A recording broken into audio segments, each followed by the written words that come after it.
I am doctor महिमा भाग. आवर first topic is नेहमी brushing केल्याने दात येलो का होतात.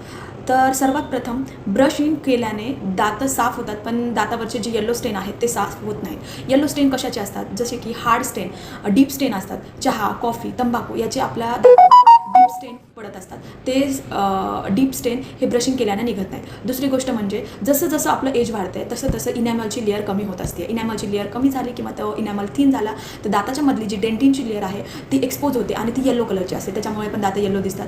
थर्ड रिझन म्हणजे काही भागामध्ये हार्ड वॉटर येत असतं, त्याच्यामुळे त्याच्यामधले जे मिनरल्स असतात ते दातावरच राहतात आणि ते पण येलो स्टेन्स देतात. डर्टी टंग म्हणजे काय, स्वच्छ जीभ नसली किंवा आपली जीभ जर घाण राहिली, जिभेवरचे बॅक्टेरियाज असतात ते आपल्या दाताला येलो करण्याचे काम लवकर करते. फोर्थ गोष्ट म्हणजे एक रॉंग ब्रशिंग टेक्निक हे खूप वेगवेगळ्या प्रकारचे आहेत. आपण ते नवीन दुसऱ्या व्हिडिओजमध्ये बघू. पण 1 मिनिटापेक्षा जर जास्त ब्रशिंग केली तर दातावरची इनॅमल लेअर कमी होऊ शकते किंवा दात मागच्या साईडने आपण ब्रश व्यवस्थित करत नाही, त्याच्यामुळे पण दात येलो होतात. आणि 6 म्हणजे आपण एक चुकीचं टूथपेस्ट किंवा टूथब्रश यूज केल्याने, हार्ड टूथब्रश यूज केल्याने आपली इनॅमल लेअर घासून जाते. आणि चारकोल टूथपेस्ट यूज केल्याने, जसे की मार्केटमध्ये आता वेगवेगळे आलेत की नमकवाला, चारकोल, जे अब्रेझिव्ह मटेरियल